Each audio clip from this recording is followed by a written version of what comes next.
आपल्या पूर्वजांकडे ना आरोग्याचं एक असं गुपित होतं, ज्यासाठी एक पैसाही खर्च करायची गरज नाही.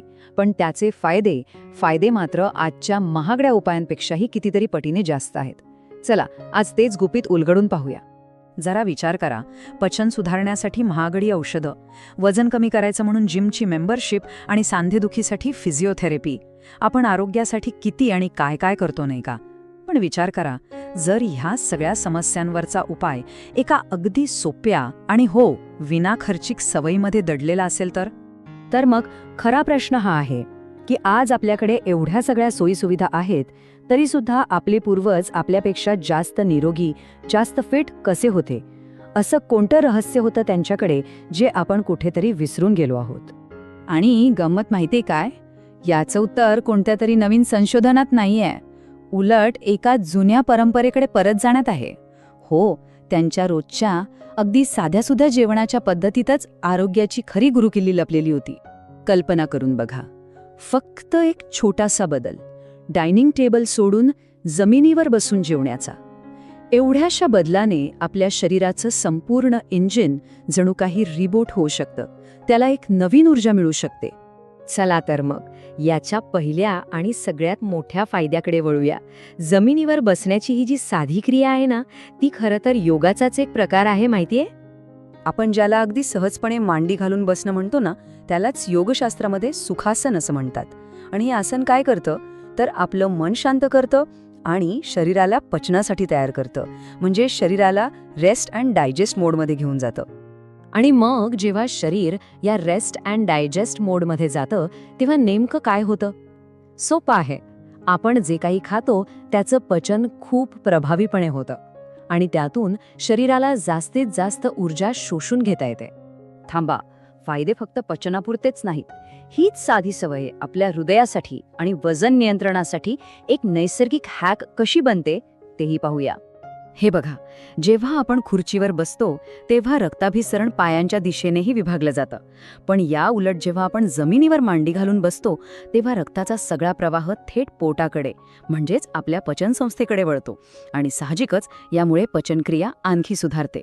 आणि या सुधारलेल्या रक्ताभिसरणामुळे थेट परिणाम होतो तो आपल्या हृदयावर. त्याचा ताण कमी होतो, कारण आता त्याला रक्त पंप करण्यासाठी कमी कष्ट घ्यावे लागतात. सोप्या भाषेत सांगायचं तर आपलं हृदय जास्त कार्यक्षमतेने आणि आरामात काम करू लागतं. आता ही प्रक्रिया तर बघा, हे जणू काही नैसर्गिक वेट मॅनेजमेंटचं एक उत्तम उदाहरण आहे. जमिनीवर बसून जेवताना घास घेण्यासाठी आपण नकळतपणे थोडे पुढे वाकतो आणि पुन्हा सरळ होतो. या छोट्याशा हालचालीमुळे पोटाचे स्नायू कामाला लागतात आणि मेंदूपर्यंत पोट भरलंय हा संदेश देणारा लेप्टिन हार्मोनचे सिग्नल्स खूप लवकर पोचतात. आणि याचा परिणाम आपण गरजेपेक्षा जास्त खाणं आपोआप टाळतो. ठीक आहे, हे झाले शारीरिक फायदे.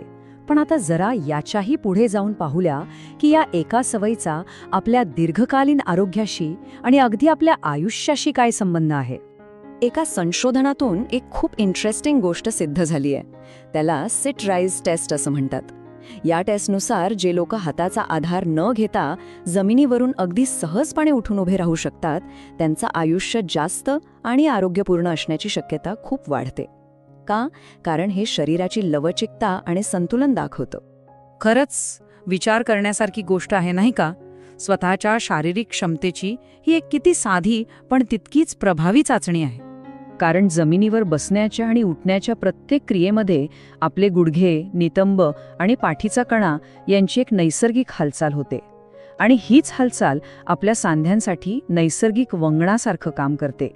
त्यामुळे त्यांची लवचिकता टिकून राहते आणि भविष्यात होणाऱ्या सांधेदुखीचा धोकाही कमी होतो.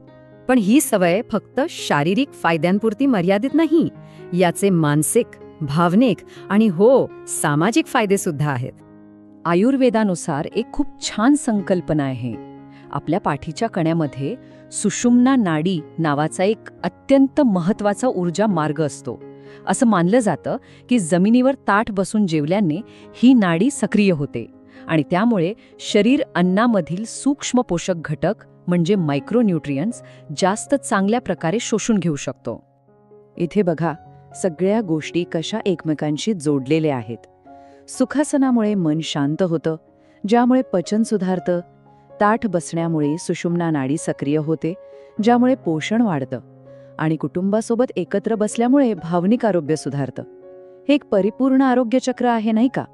आणि सगळ्यात शेवटी जेव्हा संपूर्ण कुटुंब जमिनीवर एकत्र बसून जेवतं, तेव्हा एक प्रकारची समानता आणि जवळीक निर्माण होते. एक छान कनेक्शन तयार होतं. आणि हे तर आहेच की मन प्रसन्न आणि आनंदी असेल तर अन्नाचं पचनही अधिक चांगलं होतं. तर मग हे सगळं जाणून घेतल्यानंतर आज रात्रीच्या जेवणासाठी निवड काय असेल? डायनिंग टेबल की जमीन? विचार करा, कारण या एका साध्या निवडीमध्येच कदाचित आपल्या उत्तम आरोग्याचं रहस्य दडलेलं असेल.